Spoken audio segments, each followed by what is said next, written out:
¿Se la pasó en familia? Todos se la pasaron en familia, ¿verdad? Qué bueno. Qué bueno. Nosotros fuimos 4 nomás, porque nosotros 2 pues tenían compromiso después y pues cada quien. Y pues Ramiro no estuvo ahí con nosotros porque pues Ramiro tenía que, pues ya va a ser la última de soltero. Y pues con su mamá y su familia allá, pero está bien. Quería lo último que va a estar libre. Y gracias a Dios, ¿verdad? Todo está bien. Todo está bien. Ya falta más poquito. Yo espero verlos a todos ustedes el sábado. Pero vayan temprano para que estén en la ceremonia también. Amén. Yo no sé qué va a pasar conmigo cuando esté ahí enfrente y mi hija aquí. No lo sé. Ni me lo quiero preguntar tampoco.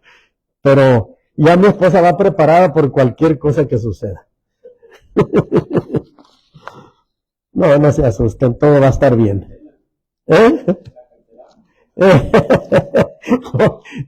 Cancelamos todo hasta la ceremonia, miren la comida. No, va a estar muy bien, no se lo vaya a perder, esté allá, no vaya a faltar.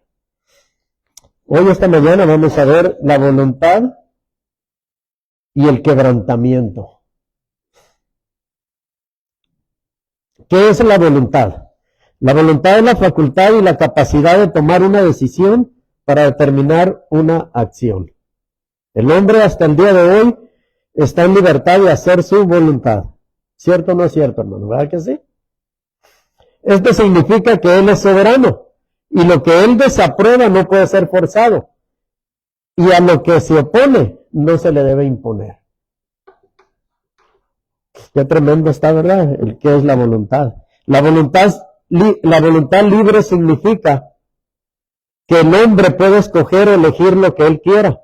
No es un juguete mecánico que otros hacen funcionar, ni tampoco una marioneta o títere que otros dirigen. El hombre es responsable de todas sus acciones. ¿Se fijan? O sea, atrás muy suave, muy bonito, el hombre no tiene por qué decirle esto, decirle lo otro, pero si él se equivoca, él es responsable de sus propias acciones. ¿Y sabe qué? Lo triste que es que cuando tiene familia y tiene esposa, todas las acciones que nosotros como marido, todo lo que nosotros hacemos, va a atraer también a la familia, a la esposa, a los hijos. Todas las decisiones que nosotros tomemos van a perjudicar a ellos, los pueden perjudicar o los pueden bendecir, una de dos. Porque uno es el sacerdote de casa y es el que dice la última palabra, ¿verdad? Pero por eso tenemos que pensarla muchas veces lo que vamos a hacer y lo que vamos a decir y sobre todo lo que vamos a hacer. Porque va a perjudicar a la familia, no solo se va a perjudicar a usted, sino toda la familia se va a perjudicar con la decisión que usted haya tomado. La voluntad controla al hombre desde lo más profundo de su ser interior y exterior de él. El hombre no es gobernado automáticamente por una fuerza exterior, sino que guarda sus principios en lo privado por el cual él determinará sus actos. ¿Verdad que así lo hacemos? Así es como trabajamos nosotros. Este era el estado del hombre cuando fue criado por Dios. El hombre que formó Dios no era algo mecánico. Él lo hizo un hombre libre, con el derecho de elegir y decidir. Fíjense que si Dios no hubiera hecho el hombre libre, entonces fuéramos un robot, que aceptáramos todo lo que Dios dice, ¿verdad? Y lo que nos dicen también. Pero qué bueno que sería que aceptáramos todo lo que Dios nos dice. Pero Dios no nos hizo un robot, nos hizo hombres pensantes y con el derecho de elegir y decidir nuestro propio camino. Mire Génesis capítulo 2, versos 7 al 9, mire lo que dice.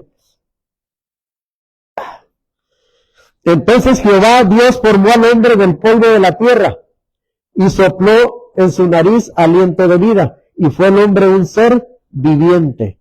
Y Jehová Dios plantó un huerto en Edén, al oriente, y puso ahí al hombre que había formado. Y Jehová hizo nacer de la tierra todo árbol delicioso a la vista y bueno para comer, también el árbol de vida en medio del huerto, y el árbol de la ciencia del bien y del mal. La palabra que dice, la frase que dice del polvo de la tierra, nos enseña que no hay nada en especial en los elementos químicos. Fíjense que no nos hicieron con elementos químicos ni nada algo especial. Fuimos hechos de la tierra, ¿ves? Por eso cuando morimos regresamos a la tierra. El cuerpo es solo una cáscara, muerta hasta que Dios le da vida con su aliento de vida. Cuando Dios retira su aliento de vida, nuestros cuerpos regresan al polvo. Por lo tanto, la vida y el valor del hombre provienen del Espíritu de Dios. ¿Se recuerda, verdad? Que en Génesis dice que cuando lo que leímos, que Dios le dio el espíritu de vida, el aliento de vida al hombre. La realidad es que nuestro valor como personas no viene de nuestros logros, sino de Dios, que elige darnos el regalo de la vida. Fíjense, ¿y cuántas personas hay que no lo quieren aceptar al Señor ni quieren obedecerlo a Él? Si Él es el que nos hizo, Él es el que nos dio aliento de vida y es el que nos sigue teniendo la llavecita del oxígeno abierta, fíjense. Aún seamos lo que seamos, nos portemos como nos portemos, Dios está ahí con nosotros, porque Dios es bueno. Y Él lo que dice lo cumple. En Génesis capítulo 2, del 15 al 17, dice, tomó pues Jehová Dios al hombre y lo puso en el huerto del Edén, para que lo labrara y lo guardase. Y mandó Jehová Dios al hombre diciendo, de todo árbol del huerto podrás comer, mas del árbol de la ciencia del bien y del mal no comerás, porque el día que de él comieres, ciertamente morirás. ¿Se fija la sentencia que nos dio? Dios le dio el mandamiento al hombre para que fuera libre. De esa forma, respetando el libre albedrío del hombre, solo le recomendó y le hizo una advertencia, pero no lo obligó. ¿Se fija? No le dijo, si comes de ese árbol, cuando regrese yo te voy a dar una buena tunda. No, fíjese, no le dijo así. En cambio nosotros a los hijos, ¿cómo le decimos? Más te vale que no agarres eso porque cuando vengas, mira, te sueno. Adán podía obedecer o no obedecer y comer del árbol prohibido. O sea, le dio la decisión. Tú sabrás si comes de ese árbol o no comes. Pero tenía que ser Adán el que tomara la decisión. Pero él no quiso escuchar y desobedeció lo que Dios le había dicho. Ni aun Dios con todo el poder que tiene podía impedírselo. Porque él le dio al hombre la libertad de decidir y a esto se le llama libre albedrío o dominio propio. Y a veces Dios así trabaja con nosotros. Ayer estábamos viendo un capítulo de Moisés y se trataba de cuando Dios lo llamó en la zarza por medio de la zarza para que fuera a liberar a su pueblo. Entonces él hizo sus maletas y todo y preparó su burrito y todo y se fue por el desierto a encontrarse con Aarón, porque Dios ya le había hablado a Aarón para que se encontrara con Moisés. Pero en el trayecto de Moisés, en el trayecto donde iba en el desierto con Moisés, llegaron a un poblado. Y en ese poblado, Moisés cayó enfermo. Y no se sabía por qué. Pero cuando él salió de la casa, el Señor le habló y le dijo, Moisés. Y le dijo, Señor, aquí estoy. Por haberme desobedecido, te voy a matar, le dijo. Y ahí cayó, mira, ¡pum! Cayó. Desobedeció a Dios. Ahora está, ¿por qué lo mató? Entonces la historia se acabó ahí. No se acabó ahí, fíjese. Sino que yo me quedé pensando, dije yo, ¿cómo Dios le hablaba a Moisés cara a cara? Pero a nosotros no nos habla cara a cara a Dios. ¿Por qué? Porque a nosotros nos dio de su espíritu. Igualmente a Moisés, ¿verdad? Pero a nosotros nos habla por medio de nuestro pensamiento. Nos habla por medio de sueños, nos habla por medio de otras personas. Pero fíjense lo que sucedió. Él quedó ahí tirado. Su esposa Sífora, la cusita, le decimos que era prietita, y salió, se tardaba Moisés en lo que iba a hacer afuera, y llegó y lo vio tirado. Y lo metieron para adentro, se estaba muriendo en fiebre, le empezaron a salir manchas. Fíjese cómo Dios permitió todo eso. Sífora salió afuera y se arrodilló al Señor y le alzó sus manos y le dijo, ¿por qué si lo has mandado a libertar a tu pueblo, por qué lo matas? ¿Por qué lo quieres matar? Mire, fue algo así que ella, en cuanto sintió algo que el Señor le había contestado, no le habló como le hablaba a Moisés, pero sí sintió en su corazón, en su alma, en su espíritu, que en lo que había desobedecido Moisés. ¿Saben lo que había desobedecido? El hijo menor, que era Eleazar, no lo había circuncidado. Y en aquel tiempo era un pacto de sangre, que todos los niños que recién nacidos, como a las 8 días o semanas de nacido, había que circuncidarlo. Y no lo había hecho. Y Sífora ya le había dicho, hay que hacerlo. Y él dijo, no, después. Fíjese, ¿cómo lo hacemos nosotros? Vas a ir a la iglesia, después. Y cuando tienes problemas, ¿qué dice el Señor?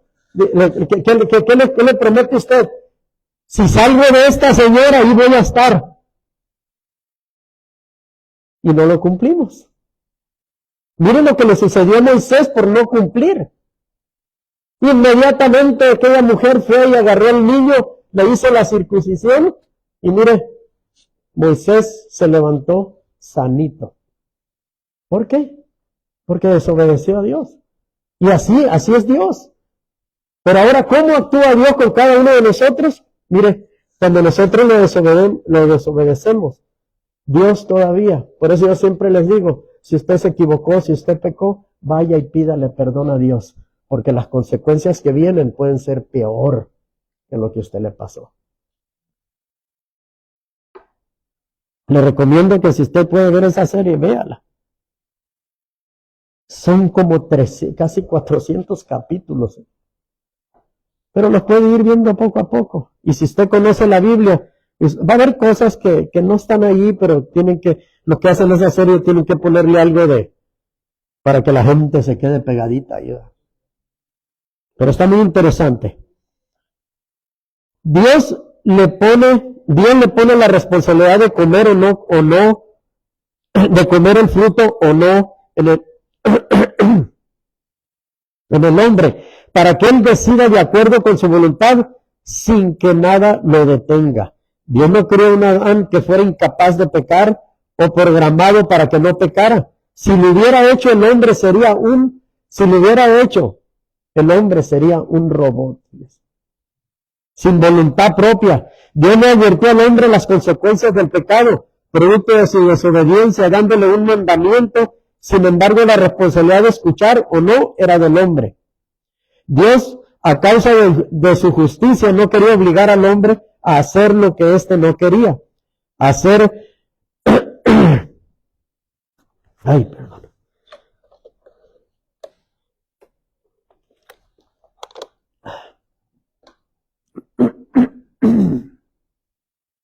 Dios, a causa de su justicia, no quería obligar al hombre a hacer lo que éste no quería hacer.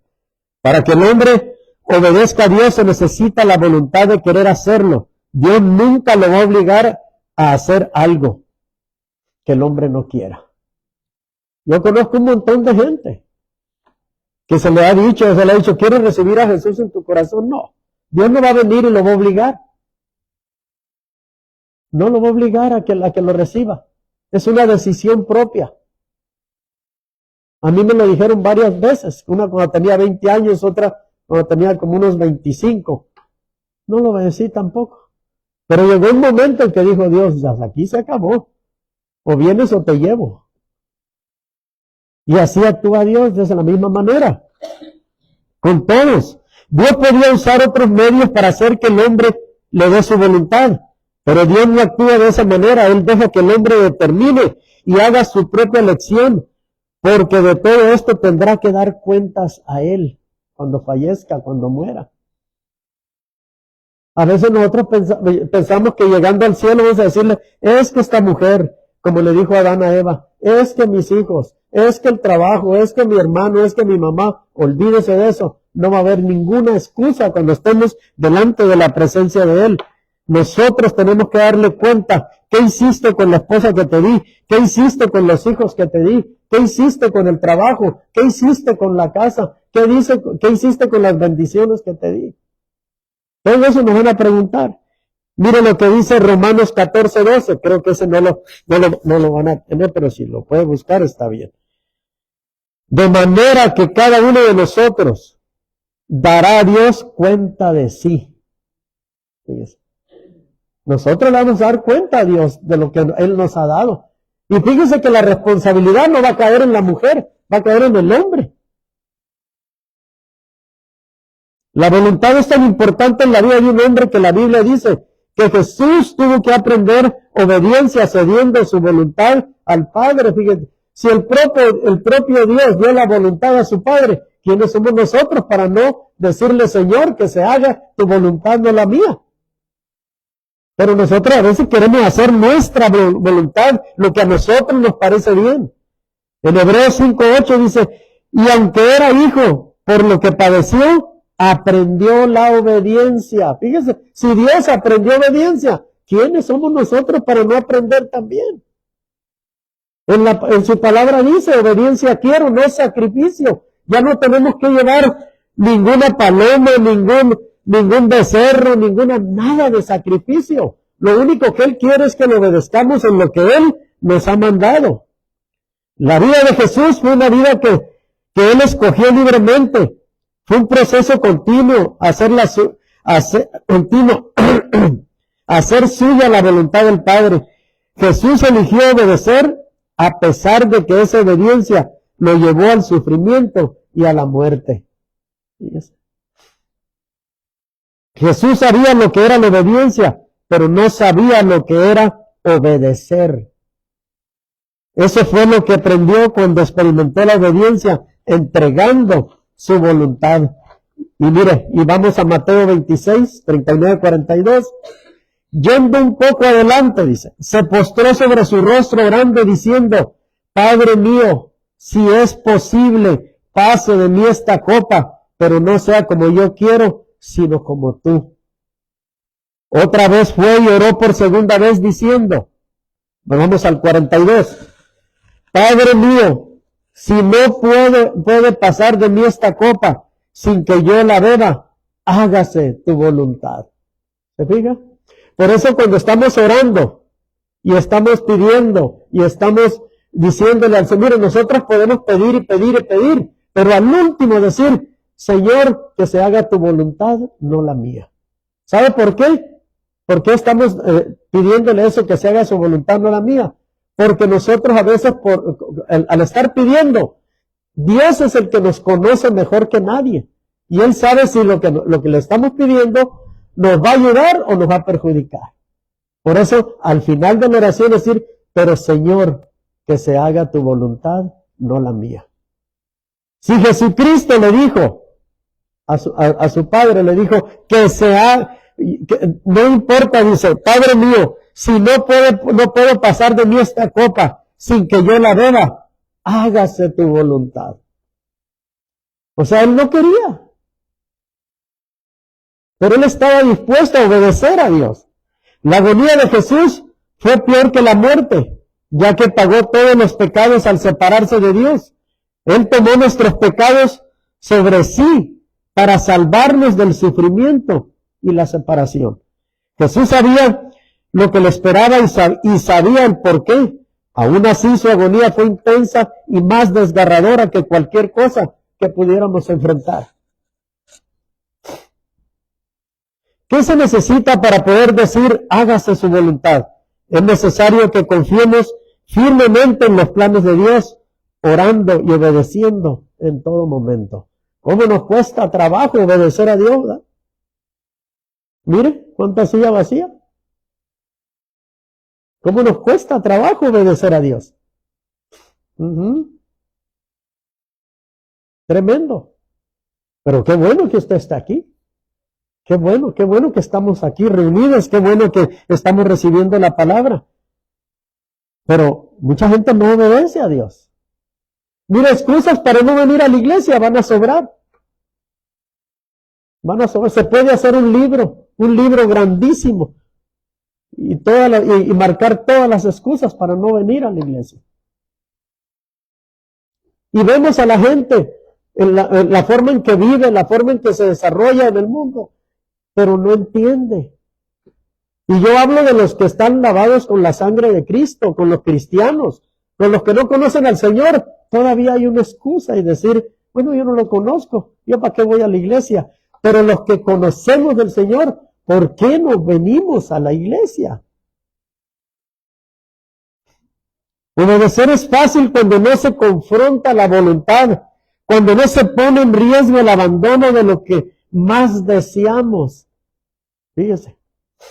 Los momentos más decisivos para Jesús en cuanto a la obediencia fue en Getsemaní. El deseo de Jesús era evitar la copa que equivale al sufrimiento. Aunque la copa implicaba un sacrificio, era más importante ceder a Dios su voluntad y entrar en obediencia.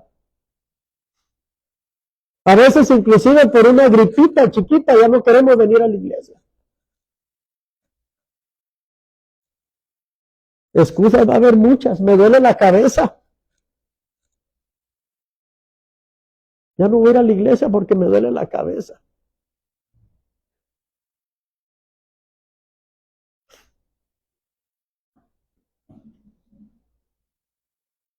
Mire, por eso digo siempre que el obedecer es fácil cuando no se corren riesgos.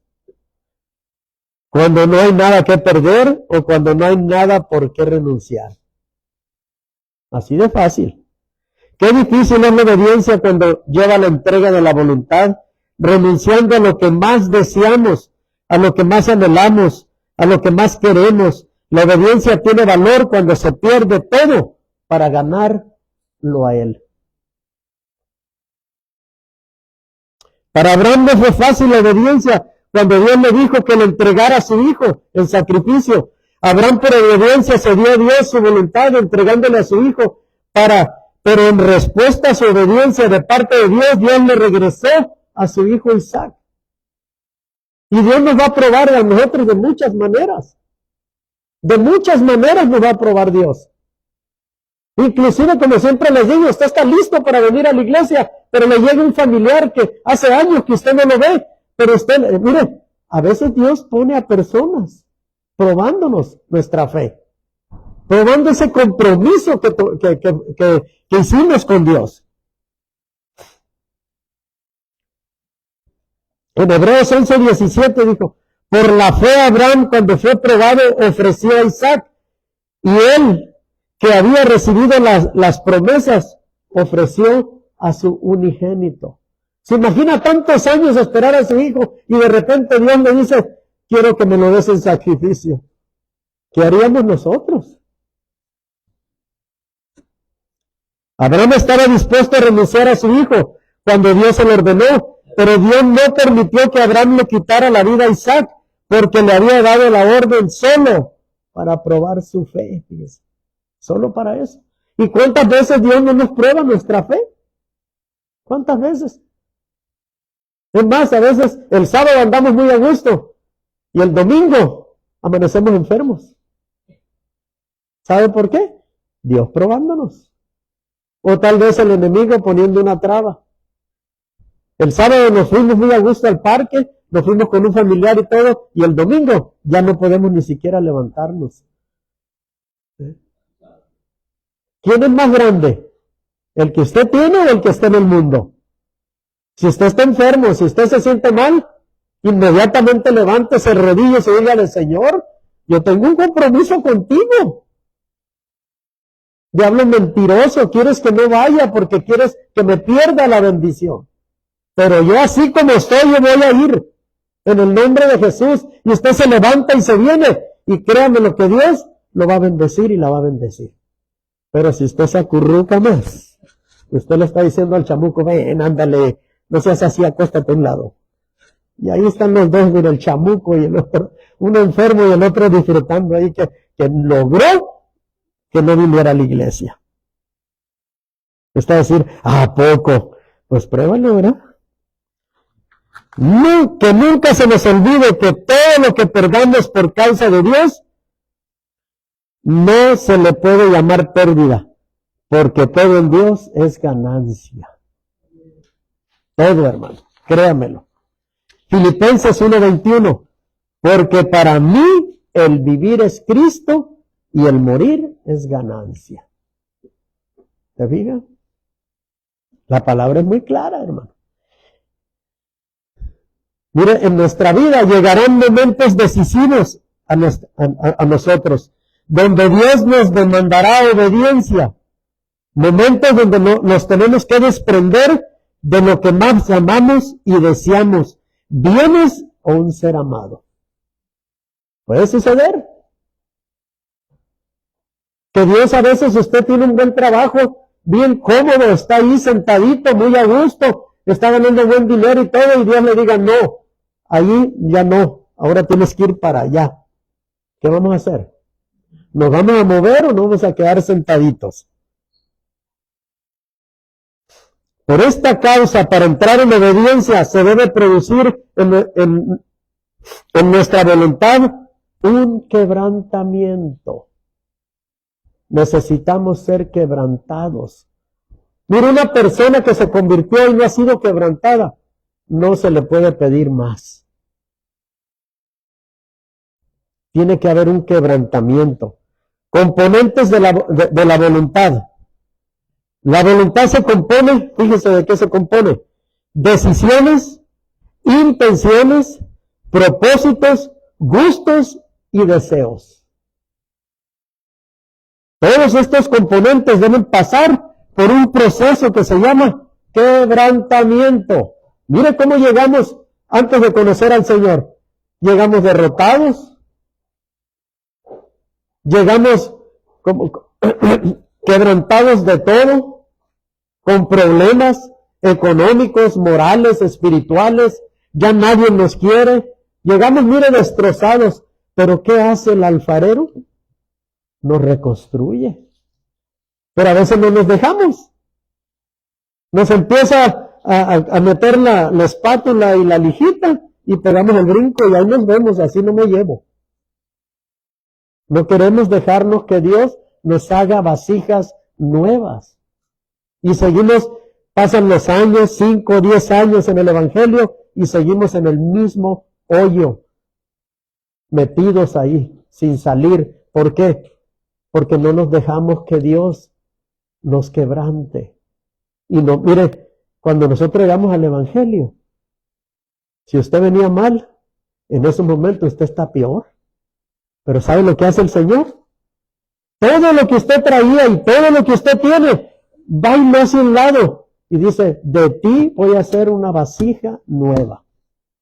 Y empieza a formarlo, a formarlo. Y en la formación es donde usted empieza a moverse para todos lados y, ay, esto duele más, ay, perdí el trabajo, ay, mi esposa me hace la guerra, ay, mi esposo me hace la guerra, ay, esto, ay, lo otro, perdí el trabajo, me enfermo muy seguido. ¿Por qué? Porque no confiamos en Él, porque no nos dejamos que nos haga vasos nuevos. Seguimos metidos en la misma cisterna, así como José. Nos metieron ahí, pero a José le sacaron, pero a nosotros ahí nos dejaron. No nos queremos salir, queremos seguir ahí. ¿Cómo estamos en la cisterna? Quejándonos de todo. Estamos en el Evangelio, tenemos años en el Evangelio y nos quejamos de todo. Si sabemos a ciencia cierta que tenemos un Dios grande y poderoso, ¿por qué seguimos quejándonos? Mejor confiemos en Él, confiemos en que nos va a sacar de ahí donde estamos. Los principios y el sistema del mundo son opuestos a los de Dios y no lo entendemos a veces. En el sistema del mundo y lo secular se gana ganando, ¿cierto o no es cierto? Y se pierde perdiendo. En Dios, cuando ganas, pierdes. Y cuando pierdes, ganas. ¿Se fija que todo es al revés? pero no lo entendemos. Creemos que porque cuando recién llegamos perdimos todo. Yo ya le he comentado que cuando yo me convertí perdí todo. Todo. No tenía ni para una hamburguesa. Porque Dios así trabaja. Con Dios perdiendo todo es como se gana.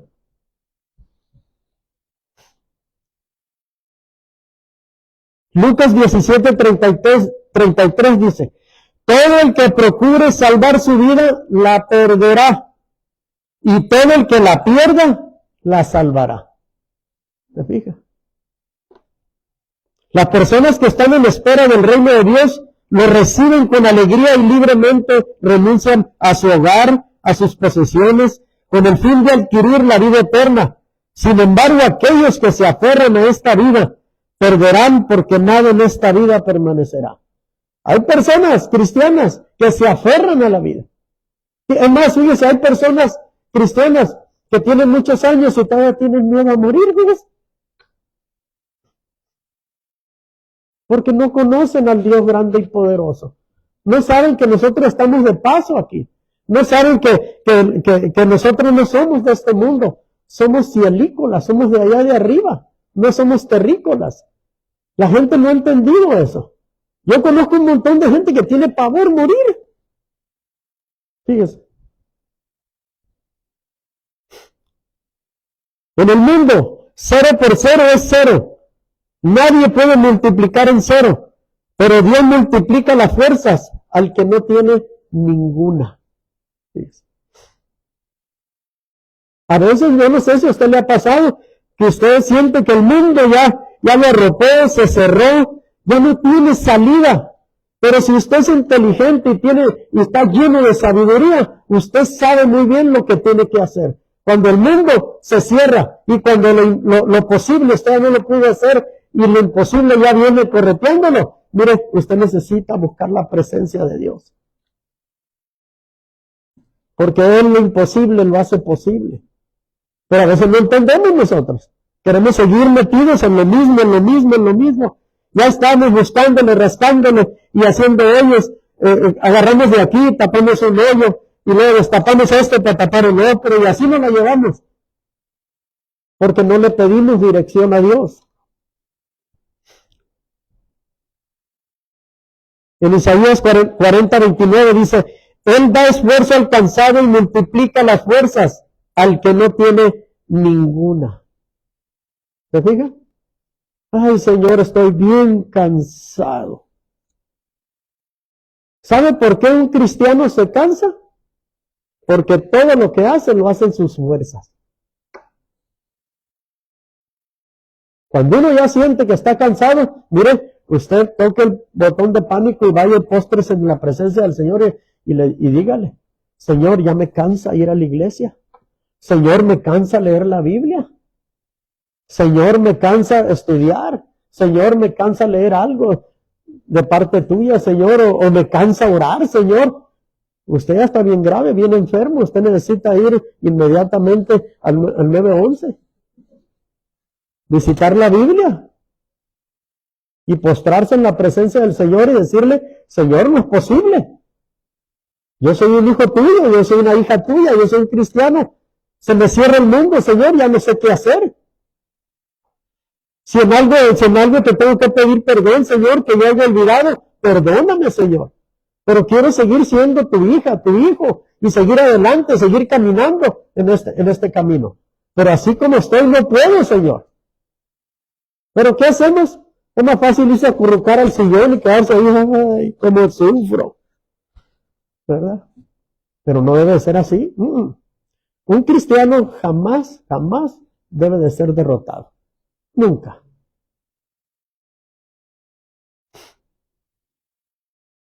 En el mundo secular, para temer, hay que ahorrar. Caray, dice usted, pues claro. Sí, pero ahí le va. En Dios, para temer, hay que dar. Hay que soltarse. No me diga nada, pero ¿a cuántas personas usted ayudó en esta semana que pasó? ¿Se acordó de darle un taco a alguien?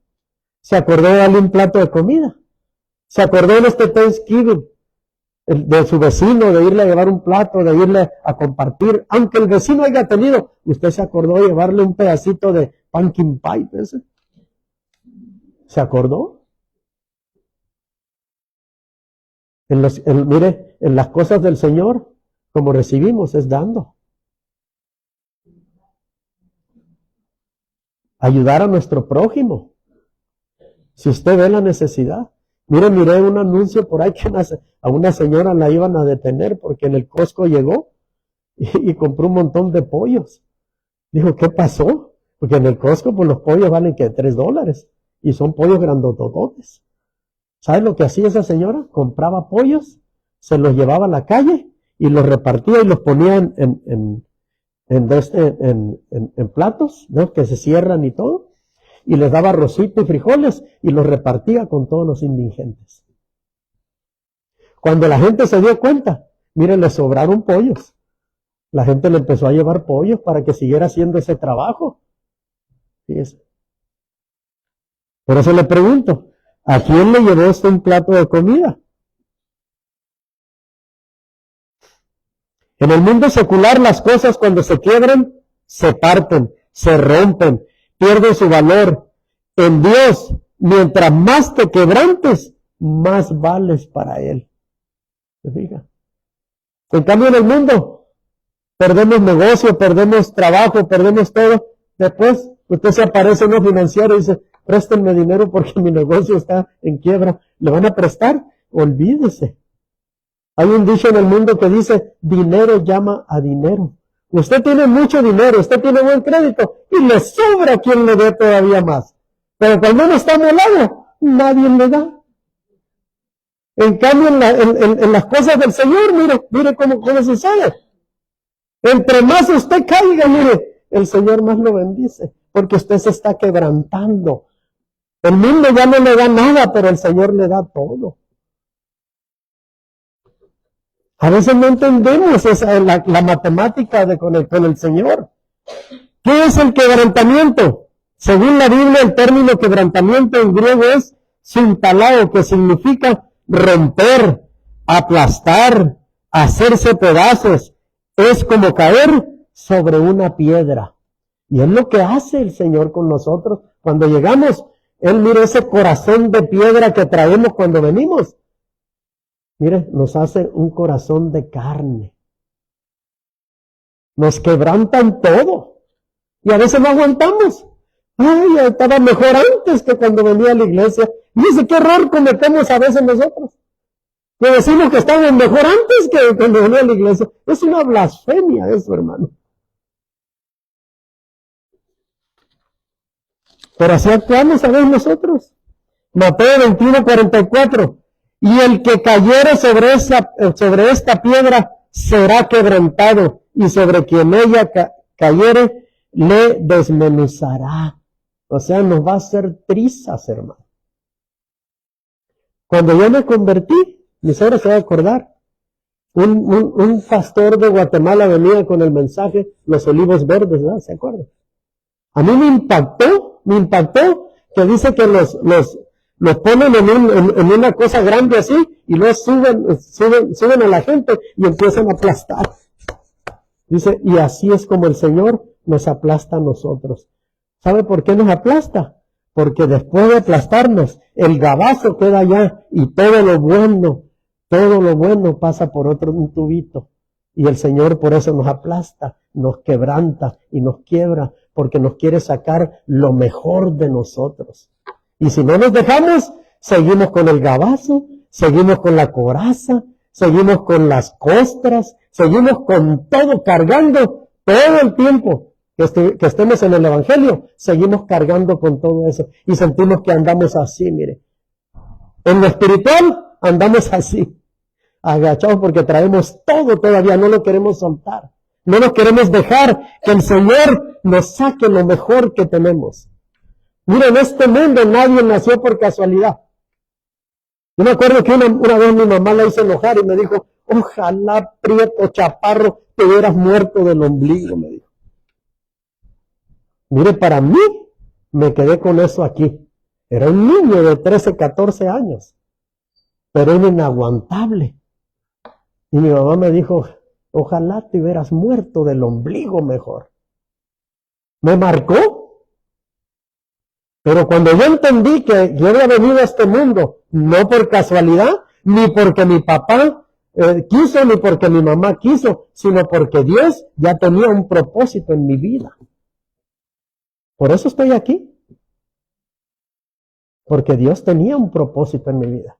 Quizás para el mundo no valía nada. Quizás para mi mamá decía, prieto, chaparro y mejor te hubieras muerto. No, Dios ya tenía este propósito para mí. Y muchos de nosotros tenemos eso, pero seguimos buscando, Dios, ¿qué tienes para mí? No, nosotros necesitamos entrar al lagar.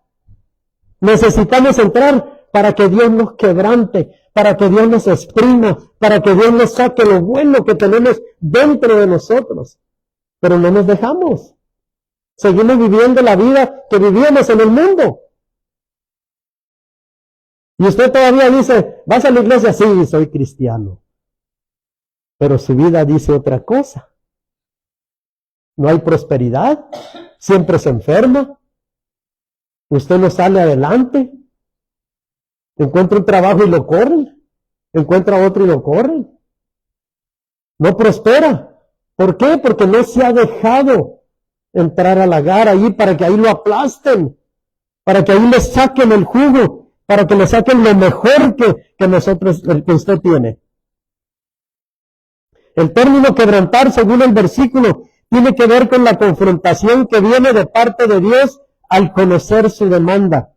El desmenuzar del griego ligmao es el resultado que se da desde el punto de vista negativo o por haber resistido el quebrantamiento. Jesús le dijo a sus discípulos que llevaran su yugo. Según el pensamiento indicaba en ese momento que aceptaran y se sometieran a sus enseñanzas. Y eso, ¿cómo nos cuesta a nosotros someternos a Dios? ¿Cómo nos cuesta? Fíjense que yo conozco iglesias que van el lunes, van el martes, van el domingo, van el miércoles, van el jueves, van el viernes, van el sábado y van el domingo. Aquí nada más venimos 2 veces. Yo quisiera que tuviéramos un discipulado. Quisiera poder decirles yo a ustedes, vengan el jueves o el lunes. Vengan porque vamos a tener un discipulado para aprender. ¿Saben lo que a mí me ayudó mucho en mi caminar cristiano? Fue que cuando yo me convertí, inmediatamente tuve un estudio en mi casa, fueron gente a darme estudio en mi casa, luego me metí a un discipulado y a los 2 años me metí a la escuela. Mire, yo me sentía tan seguro en la iglesia que yo nada más yo a la casa ni quería ni llegar, ni al menos a mi trabajo. Es que yo siempre decía, si me voy a convertir, quiero convertirme 100%. No quiero ser ni el 30, ni el 40, ni el 50. No quiero ser uno más. Si me voy a meter al cristianismo, va a ser 100%. Tengo que conocer al que hizo posible que yo naciera. Él dice que me conoció desde el vientre de mi madre. Ok, pues yo quiero conocerlo, a ver quién es él. Pero muchos pasan los años y siguen en lo mismo, porque no se dan el tiempo de conocer a ese que nos salvó, a ese que permitió que nosotros estuviéramos en este mundo. Necesitamos conocer a Dios. Necesitamos estudiar su palabra. La única forma que vamos a conocer a Dios es leyendo este libro de página a página.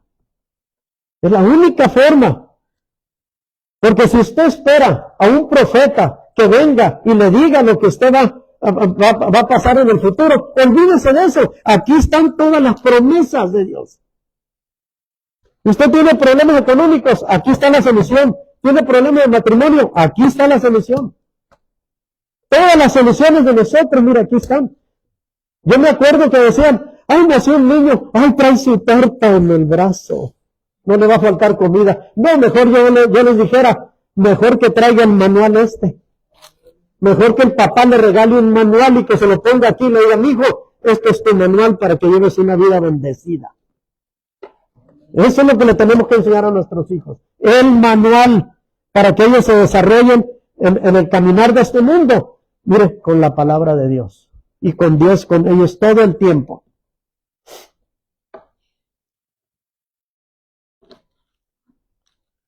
Mateo 11, 29, 30 dice, llevad mi yugo sobre vosotros y aprended de mí que soy manso y humilde de corazón y hallaréis descanso para vuestras almas, porque mi yugo es fácil y ligera mi carga. Fíjese, nos dice que llevemos el yugo de él, pero ¿saben lo que nos dice en el 30? Porque mi yugo es fácil y ligera mi carga. ¿Por qué no está diciendo que mi yugo es fácil? Porque él va a ir con nosotros a donde quiera que vayamos.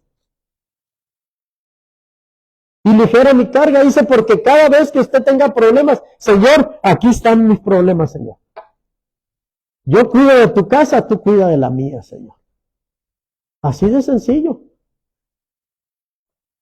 El yugo es un pesado arnés de madera que se pone uno o más bueyes y se conecta al arado que tendrán que arrastrar. Una persona podría estar llevando cargas muy pesadas, pecado, exigencias excesivas de líderes religiosos, opresiones y persecuciones, fatiga al buscar a Dios. Fíjense. Todo eso cargan los cristianos. Y como le dije, hay muchas iglesias que quieren que el cristiano se olvide de su casa, se olvide de su familia. No, esto hay que ocuparlo para que no se vaya. Hay que ocuparlo el lunes, martes, miércoles, jueves y viernes. Y sábado y domingo. ¿Y la familia? Bien, gracias. La esposa ya anda buscando un abogado para que lo divorcien porque aquel nomás se la pasa en la iglesia. ¿Sabe que eso tampoco es bueno? No. Acuérdese, varón, que la primera iglesia es su familia.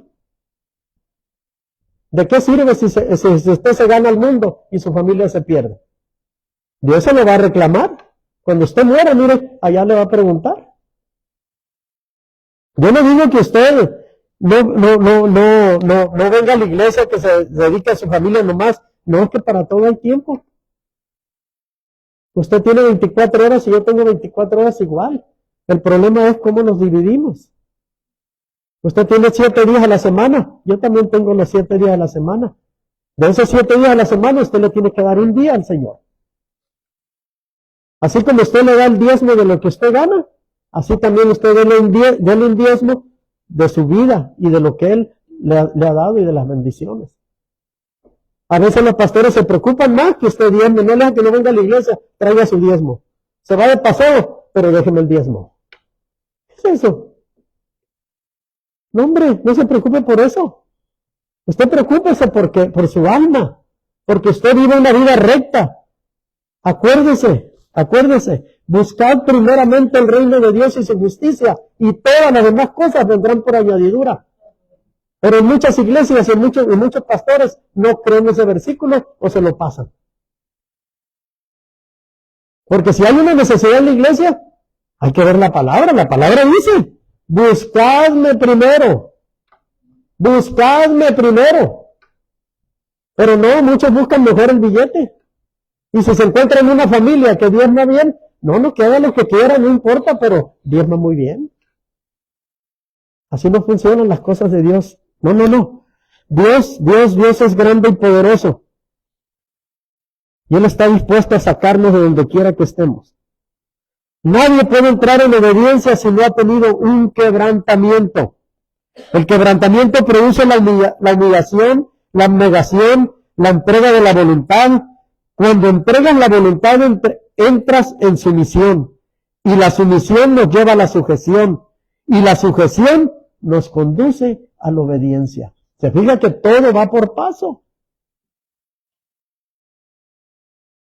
El quebrantamiento es el acto de desmoronarte, desarmarte, inutilizarte, a fin de que todo ser pueda morir y Cristo pueda vivir en ti y en mí. Todo esto tiene que morir. Mire, el apóstol Pablo lo vivió en carne propia.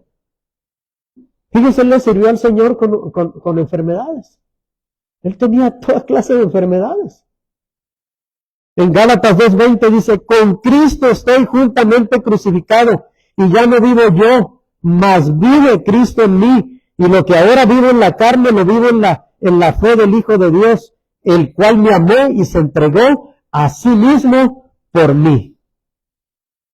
Nuestra vida cristiana comenzó cuando, unidos con Él, morimos a la vida pasada.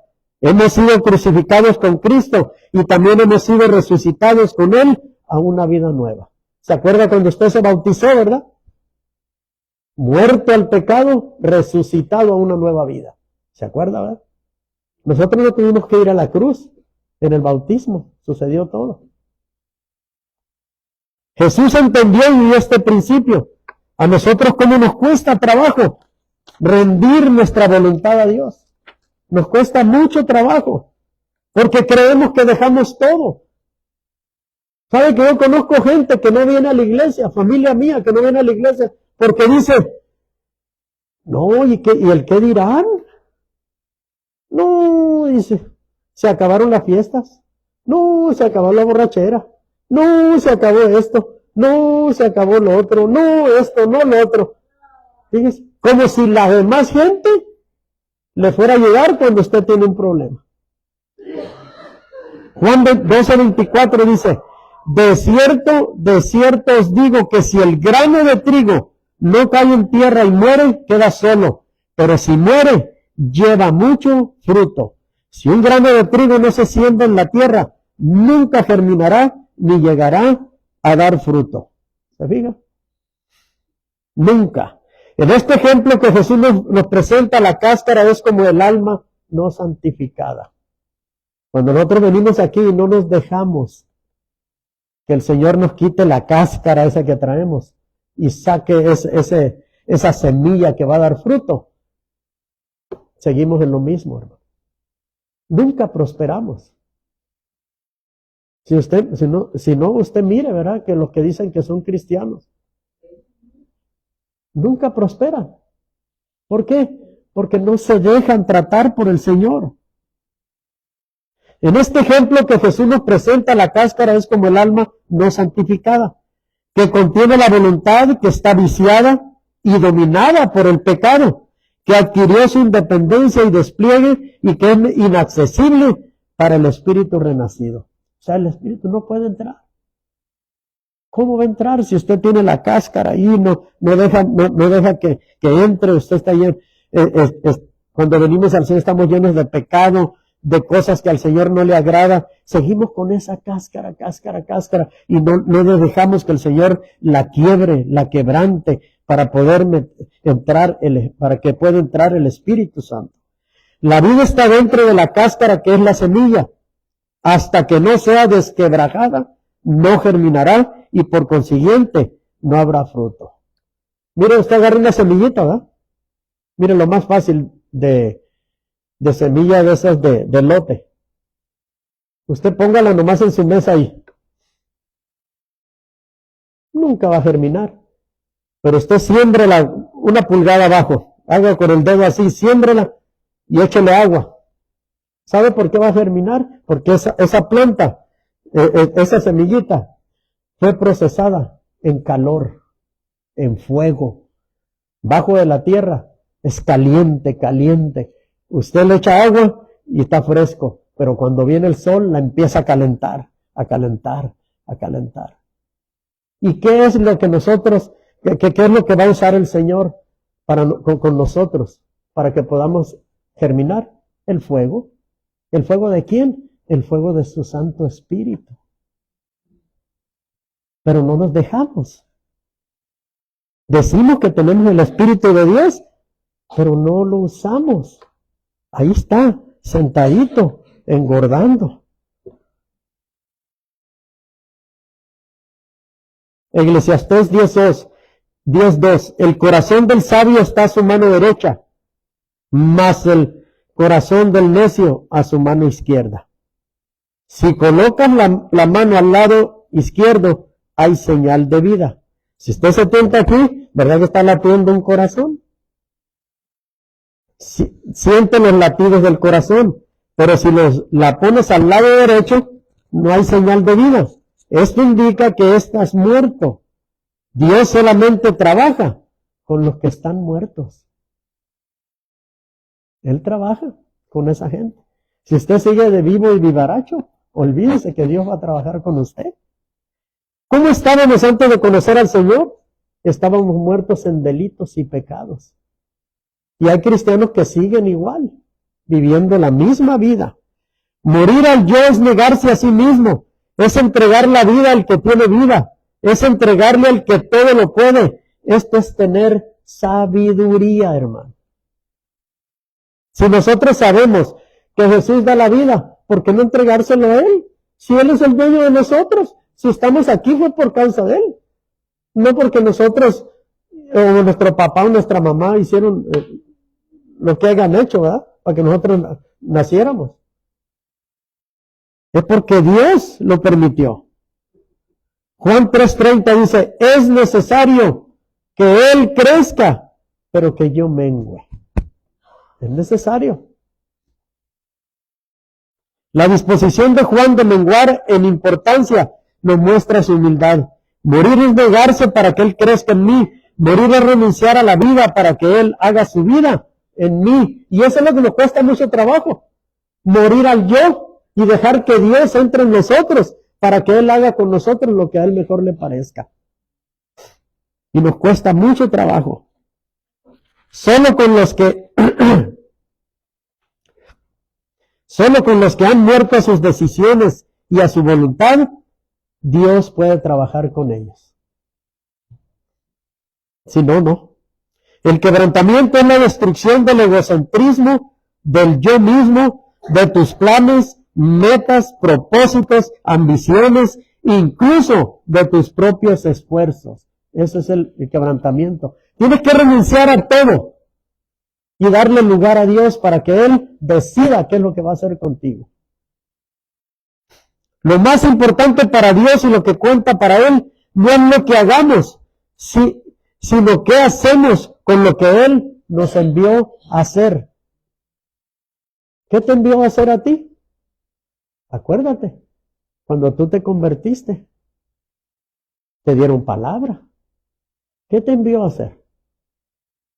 ¿Te quedaste siendo un cristiano nada más? ¿O estás trabajando para ser un discípulo de Jesús? Porque hay una diferencia entre ser cristiano nomás, ser un cristiano congregacional o discípulo de Jesús. El discípulo de Jesús es el que sigue los pasos de Él y vive como Él vivió y actúa como Él actuaba. Camina como Él caminaba. Eso es el discípulo de Dios.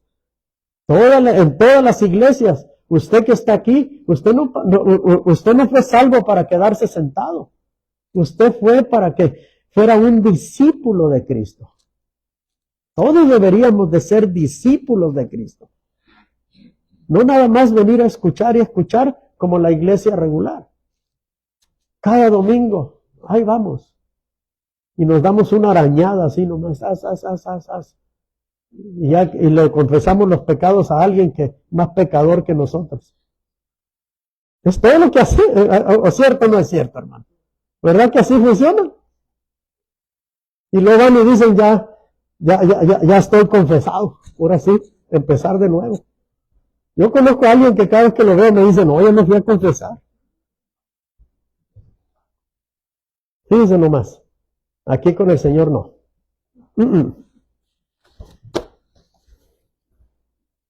Primero de Samuel 15:22. Y Samuel dijo, se complace Jehová tanto en los holocaustos y víctimas como en que se obedezca a las palabras de Jehová. Ciertamente el obedecer es mejor que los sacrificios y el prestar atención que la grosura de los carneros. La ceremonia de los ritos religiosos no tiene ningún valor a menos que se lleven a cabo en una actitud de amor y obediencia. Tus mejores motivaciones e intenciones no pueden ocupar el lugar de la voluntad de Dios en tu vida. ¿Se fija? Que tenemos que morir al yo, morir completamente, dejar que Dios haga lo que Él crea conveniente para nosotros. Miren, si nosotros venimos y nos convertimos al Señor, es porque ya no podíamos, es porque nuestra vida estaba destrozada. Entonces, ¿para qué queremos seguir opinando y cuestionando a Dios en que, Señor, haré esto, no lo haré esto? No, ya venimos dispuestos, mire, como corderos al matadero, así de fácil. Que el Señor haga con nosotros lo que Él quiera, porque en mi vida pasada yo no pude hacer nada. Entonces ahora yo me dispongo a servirte, Señor, y a estar contigo, y aquí está mi vida, Señor. Haz de mí lo que tú creas conveniente. Porque Él nos hizo. Mire, si nosotros estamos aquí es porque ya en el mundo ya no cabíamos. Ya no había quien nos diera ni siquiera un penny por nuestra vida. No nos tenían confianza. No nos fiaban nada. Yo no sé a usted, pero yo llegaba a una casa y decía, ay, ya viene este. Porque yo cuando tomaba, ya que estaba tomado, me gustaba subirme arriba de las mesas. Así que ya sabrá. Cada vez que yo llegaba, decía, no le den cerveza porque te sea loca. Nadie andaba nada por nosotros, hermano. Entonces ahora, ¿por qué nos ponemos tan así, ay, no, Señor, eso no. No, mejor entreguémonos completitos a Él. Que nos hagan nuevecitos otra vez.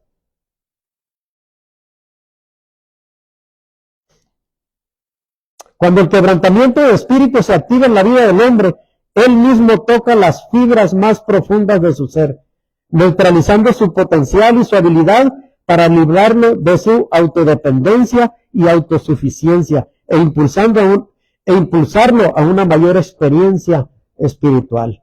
La verdad es que el poder del quebrantamiento de espíritu logra su efecto en la persona y es capaz de revolucionar y producir vida, aún en medio de los huesos secos.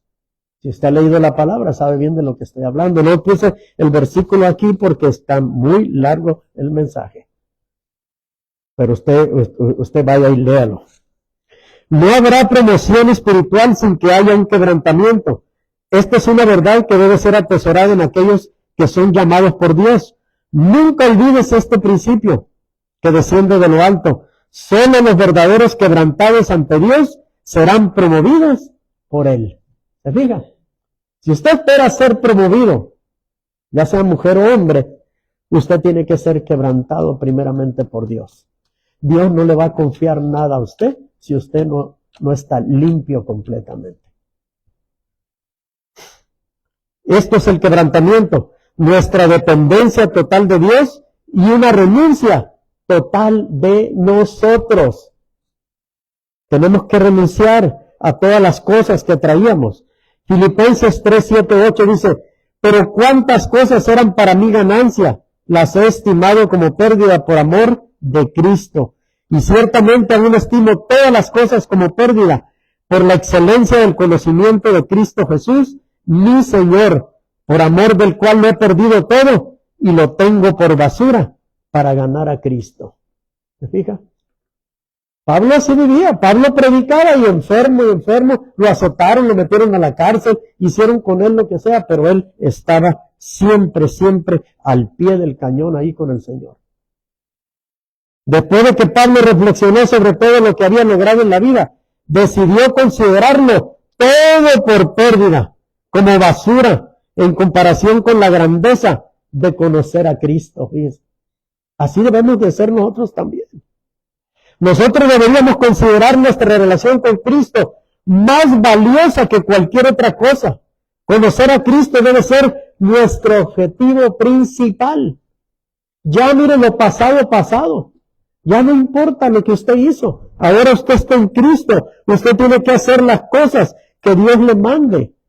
Dios escoge al menospreciado para avergonzar al sabio. Primera de Corintios 1, 27 al 29 dice, sino que lo necio del mundo escogió Dios para avergonzar a los sabios, y lo débil del mundo escogió Dios para avergonzar a lo fuerte. Fíjense.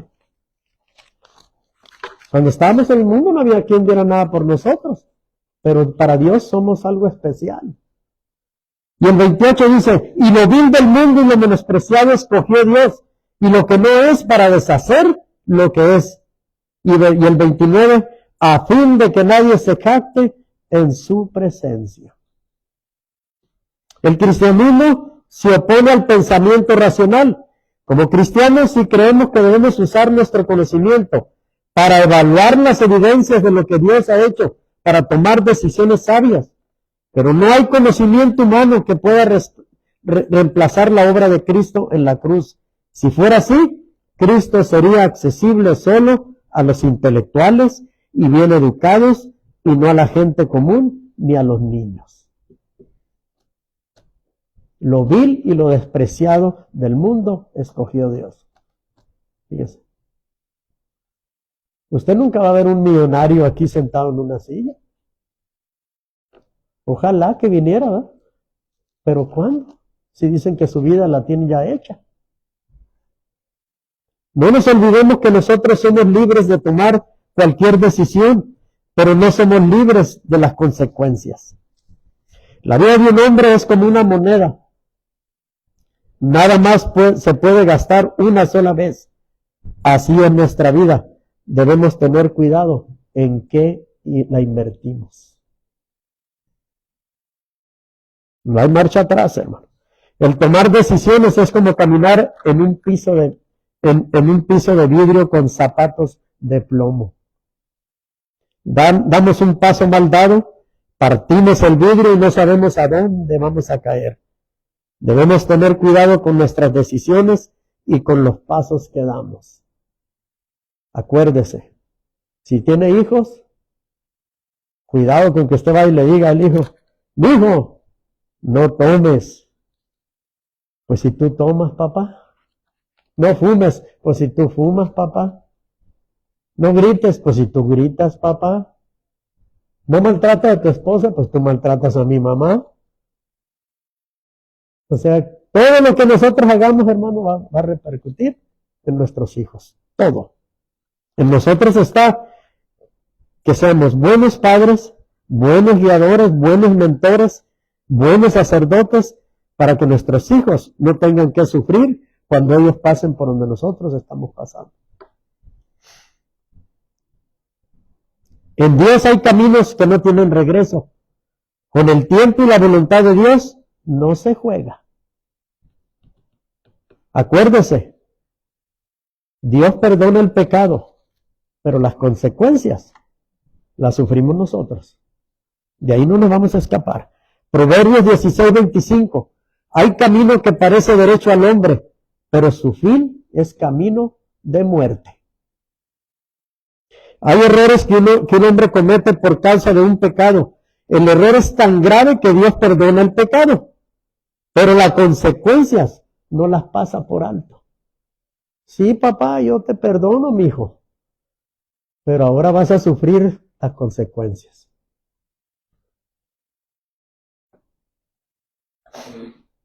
Proverbios 1:7 dice, el principio de la sabiduría es el temor de Jehová. Los insensatos desprecian la sabiduría y la enseñanza. Acuérdese de esto, el principio de la sabiduría es el temor de Jehová. Eso lo tenemos que tener bien grabadito. Por todas estas observaciones debemos ser sabios y prudentes en nuestras decisiones, para después no lamentarnos. Nunca olvidemos esta verdad. Somos nosotros los que tenemos que quebrantarnos y tomar decisiones en la vida. Efesios 4:22. Mire, voy a leerle varios versículos. En cuanto a la pasada manera de vivir, despojaos del viejo hombre que está viciado conforme a los deseos engañosos. ¿Quiénes tienen que despojarse? Es una pregunta. Usted mire, póngase su manita y diga, nosotros nos tenemos que despojar. Y mire el siguiente, Efesios 4:31. Quítese de vosotros toda amargura, enojo, ira, gritería y maledicencia y toda malicia. ¿Quiénes tienen que quitarse todo enojo y amargura? Nosotros. Gálatas 5:16. Diga pues, andad en el espíritu y no satisfagáis los deseos de la carne. ¿Quiénes son los que tienen que satisfacer la carne? Que no tienen que satisfacer la carne. Nosotros. No es Dios, es nosotros. Romanos 6:11. Así también vosotros consideraos muertos al pecado, pero vivos para Cristo, para Dios en Cristo Jesús, Señor nuestro. ¿Quiénes tienen que considerarse muertos al pecado? Nosotros. Se fija que la Biblia, a nosotros y a nosotros, todo es para nosotros. Todo. Romanos 6:12 dice, no reine pues el pecado en vuestro cuerpo mortal, de modo que lo obedezcáis en sus concupiscencias. ¿Quiénes son los que no tienen que dejar que reine el pecado en su cuerpo? Nosotros. Romanos 6:13, ni tampoco presentes vuestros miembros al pecado como instrumento de iniquidad, sino presentaos vosotros mismos a Dios como vivos de entre los muertos y vuestros miembros a Dios como instrumentos de justicia. ¿Quiénes son los que no tienen que presentar su cuerpo al pecado? Nosotros. Va a decir, ay, nosotros y nosotros y nosotros. Sí, pues fíjese que sí, nosotros. Amén, hermanos. No se ponga tan serio, porque si no, nosotros otra vez. Vamos a ver cómo nuestro Señor Jesucristo se humilló en Filipenses 2:5-8. Haya pues en vosotros este sentir que hubo también en Cristo Jesús, el cual siendo en forma de Dios no estimó al ser igual a Dios como cosa a que aferrarse, sino que se despojó a sí mismo, tomando forma de siervo, hecho semejante a los hombres, y estando en la condición de hombre, se humilló a sí mismo, haciéndose obediente hasta la muerte y muerte de cruz. Fíjese, todo lo que Él hizo por nosotros. En aquel entonces los romanos usaban la muerte en la cruz como la manera de aplicar la pena de muerte a los criminales. Esta muerte era dolorosa y humillante. Los prisioneros eran clavados, atados a una cruz. Fíjese, a los prisioneros los ataban y a Jesús le enterraron clavos. Fíjese. Era humillante. Los prisioneros eran clavados o atados a una cruz y abandonados hasta su muerte, algo que podía prolongarse por varios días. Jesús tuvo que morir de la forma más vergonzosa para que nosotros tengamos que enfrentar, para que nosotros no enfrentáramos el castigo eterno. ¿Se fija todo lo que hizo el Señor por nosotros? ¿Y nosotros qué estamos dispuestos a hacer por Él? Pregúnteselo usted, ¿verdad? Jesucristo mostró humildad y estuvo dispuesto a renunciar a sus derechos con el fin de obedecer a Dios y servir a la gente. Al igual que Cristo, deberíamos tener la voluntad y la actitud de un siervo. Esto es algo que surge del amor de Dios y por lo demás, no por temor o por culpa. Fíjese, si Él renunció a todo, las riquezas que tenía para venir a salvarnos, usted no puede renunciar a irse al parque o irse al Summit el domingo, o a cambiarle el aceite al carro, o decir no voy a ir a la iglesia. Usted no puede renunciar a todo lo que haga el domingo por venir a agradecerle al Señor. Si el Señor renunció a todo, miren las cosas que renunció Él. Y nosotros no podemos renunciar a eso. Está medio difícil, ¿verdad? Pero no imposible. ¿Sabe por qué a veces yo pienso que hay gente que no viene a la iglesia, que no se congrega? Es porque se convirtió, pero no lee la palabra. Porque así como nos ayuda, nos aconseja, también nos confronta. Va a decir usted, ya se va para el otro lado allá. Mire, la otra iglesia lee lo que le conviene. Cuando yo estaba pequeñito, bueno, todavía sigo, no crecí mucho. Pero cuando estábamos en el pueblo allá, los sacerdotes decían que la Biblia nomás era para ellos. No querían que la leyéramos, porque no querían que supiéramos la verdad. Ahora entiendo yo por qué me decían, no, usted el catecismo, un librito chiquito, es todo. Pero la Biblia nada más la podían leer los sacerdotes. Era pecado si uno le agarraba la Biblia. Fíjese. ¿Y ahora qué sucede? Muchos se quedaron traumados y ya no la quieren leer.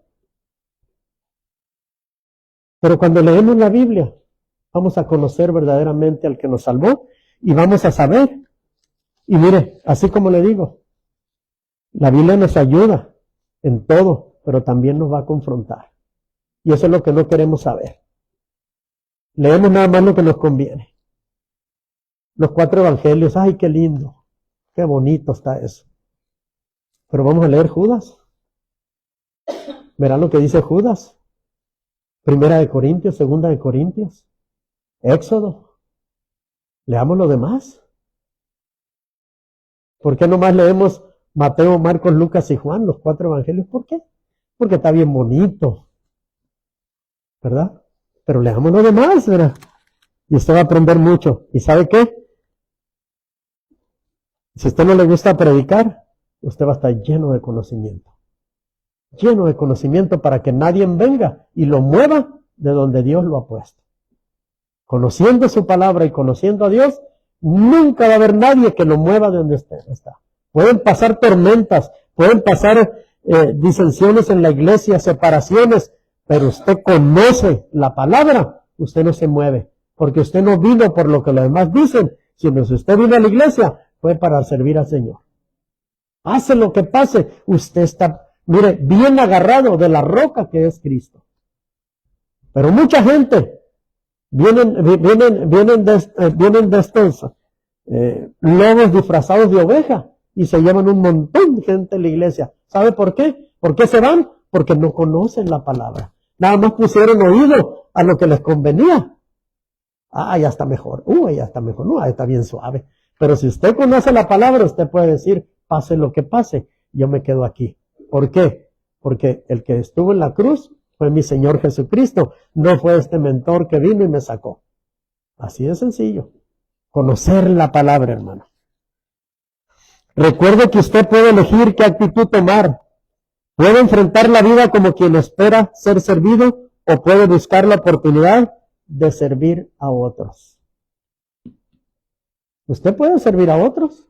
Hay mucha gente con necesidad en la calle. Mucha gente. Mucha gente que necesita una cobija, necesita una chamarra, necesita unos zapatos. Usted, si usted vive bien, usted se los puede dar. En lugar de hacer yarseo, o sea, cochinero seo, mejor usted póngalo en la cajuela y va y busque gente que tiene necesidad de pantalones, ropa, cobija y todo y regálela. Créanmelo, que si le van a dar $1 o $2 en el yarseo, el Señor le va a dar más.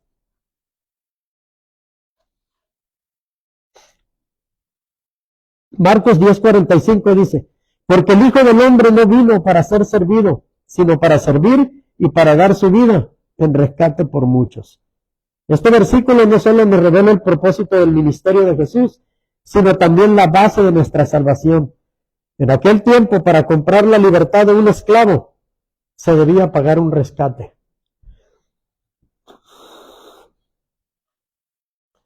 Antes se vendían los esclavos, usted sí sabe eso, ¿verdad? Se vendían y pagaban buen dinero. Pero para poderle dar libertad a ese esclavo, usted tenía que pagar dinerito. Pero miren a dónde quiero llegar. Se debía pagar un rescate. Jesús pagó el precio de nuestro rescate, porque nosotros no podíamos pagarlo. Su muerte en la cruz nos liberó del pecado. Ese fue el pago que Dios dio, que Jesús dio por usted y por mí. Por eso cuando alguien le diga, no vales nada, estás equivocado, yo valgo la sangre de Cristo. Y es un precio, invaluable. No hay quien pague eso. No hay. Por eso usted se tiene que sentir importante, porque usted ya no es criatura, usted no es creación, usted ahora es un hijo y una hija de Dios, lavado con la sangre de Cristo. Así que cuando le digan no vales nada, uy, estás equivocado. Yo valgo mucho. Pero a veces ni lo conocemos, ni lo entendemos. ¿Por qué volvemos a lo mismo? Porque no leemos la palabra. El quebrantamiento viene de Dios, vino de Dios por causa de las condiciones que recibió. No le pidamos a Dios que haga lo que nosotros tenemos que hacer, ni que nos quite lo que nosotros tenemos que dejar. Hay veces que le decimos al Señor orando, Señor, quita de mí todo esto, Señor. Y el Señor dice, pues, a ver a qué horas te decides a dejarlo. Porque yo estoy aquí, que en cuanto tú lo sueltes, yo lo mando lejos. Pero no, quítalo tú, Señor. Queremos hacer responsable al Señor. No, pues es que todavía no me ha quitado las ganas de tomar. Yo le pido y sigue igual. No, pues usted suéltelo, dé el paso de fe y diga, estas chelitas ya se van para el basurero. Este vinito se va. Dios quiere ver la disposición que usted tenga para dejar esas cosas que lo están atando. Pero usted está esperando que Dios con una varita mágica le diga, ya no tomas. Y ya está el siguiente día, uy, ya no puedo tomar. No, este es un proceso. Usted tiene que ir dejando, poco a poco. Pero no lo hace. Usted va a ser como un hermano ya que le dijo, alguien le dijo, se convirtió y todo, y lo bautizaron y todo, y la palabra que le dieron, que él iba a ser, él iba a ser de evangelista, iba a recorrer todas las naciones. Y andaba contento el hermano. Y fue y se le presentó al pastor, y le dijo, pastor, fíjese que la palabra que me dieron es que yo voy a ser evangelista. Y el pastor le dijo, ok, cómprese este libro, lea la Biblia, cómprese este otro, métase a una escuela a estudiar, métase a un estudio bíblico, y todo esto hágalo. Dijo el hermano, dijo, pues, ¿qué no me iba a ser evangelista el Señor? O sea, le dieron los pasos para que él fuera un evangelista. Pero creemos que Dios, nada más porque él dijo, ya te voy a meter todo el conocimiento en tu cabeza, mijo. No tienes que hacer nada. Tú no vas, párate atrás del púlpito y empieza a hablar. No, hay que trabajar. Él te dio la dirección, qué es lo que tienes que seguir y tú te tienes que preparar. Si a usted el Señor le dice, usted va a ser un cocinero de los mejores, ¿usted qué va a hacer? ¿Usted se va a meter a una escuela de cocina? ¿Va a ser el mejor chef, no? ¿O usted va a quedarse sentadito? ¿Y qué está haciendo, hermano? Estoy esperando que el Señor me haga cocinero. ¿Verdad que no funciona así? El Señor le da la dirección. ¿Por qué? Porque nosotros no sabemos para qué somos buenos. Yo me acuerdo cuando yo le pedí al Señor, le dije, a mí, Señor, ponme donde quieras, pero nunca me pongas a predicar. Y el Señor dijo, ¿cómo que no? Si aquí mando yo, dijo, no tú. Yo siempre quería ser misionero, yo jamás en la vida quería estar aquí. Se me daba vergüenza agarrar el micrófono y hablar en público. ¿Usted cree? Y el Señor dijo, aquí mando yo. Y aquí saben las cosas como yo digo, no como tú digas, papá. Y el Señor prepara. El Señor pone el hacer como el querer. Pero queremos que el Señor ponga el hacer y nosotros no querer. Mejor esperar el hacer del Señor, ¿verdad? Amén, hermanos. Bueno, ya me pasé, así que póngase de pie y vamos a orar. Y se queda de pie porque vamos a tener Santa Cena hoy.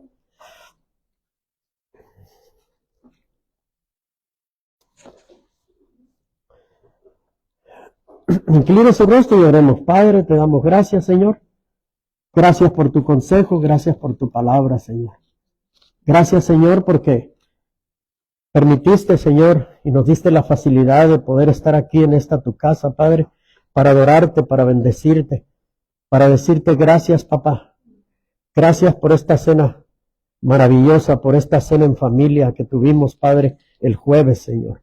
Gracias, Señor, porque nos pudimos unir en familia, porque pudimos agradecerte por los alimentos, pudimos agradecerte por el trabajo, por la casa, por todas las bendiciones que tú nos has dado, Señor. Gracias, Señor, por mis hijos, gracias por los hijos de mis hermanos, Señor. Gracias por el trabajo. Gracias, Señor, porque tú has tenido cuidado con nosotros, Padre, desde que nacimos hasta este día, Padre. Gracias, Señor, porque nunca nos ha faltado que comer, porque nunca nos ha faltado, Señor, para pagar un bill, Señor, porque siempre, Señor, estamos contigo, Señor, y eso es grande y poderoso, Padre, poder decir, Dios va conmigo a donde quiera que yo vaya, Señor. Gracias, Señor, por tu palabra, gracias por lo que estás haciendo, por lo que has hecho y por lo que vas a hacer. Padre, yo bendigo a las casas de cada uno de mis hermanos, las bendigo y las cubro con tu sangre preciosa, Padre. Bendigo esas casas, Señor, donde se lee tu palabra, donde se busca, Señor, tu presencia, Señor. Bendícelas, protégelas, Señor. Que nada les falte, que no les falte para el pago de su casa, para el pago de las utilidades, Padre, que no les falte trabajo, Padre, a mis hermanos, a mis hermanas, para que puedan cumplir con esos compromisos, Señor. Bendice esas casas, Padre. Ponles ángeles guerreros, ángeles ministradores, que estén alrededor de esa casa, Señor. Que nada les pase, que ningún hijo del diablo, Padre, vaya a hacerles daño, vaya a robarles algo, sobre todo que les vaya a robar la paz, Señor. Bendecimos a sus hijos, Padre, los cubrimos con tu sangre preciosa, donde quiera que se encuentre, Señor. Y asimismo, Padre, bendigo a todos y cada uno de mis hermanos aquí presentes, Padre, que vinieron a adorarte y a bendecirte, Padre. Gracias, Señor, por lo que estás haciendo en la casa y en la persona de cada uno de mis hermanos, Señor. Gracias, Señor, porque en este momento, Padre, te pedimos, Señor, que nos bendigas en el regreso a casa, que nos bendigas a donde quiera que vayamos, Padre. Pero sobre todo, Padre, que se haga tu voluntad, no la nuestra. En el nombre de Jesús, amén y amén.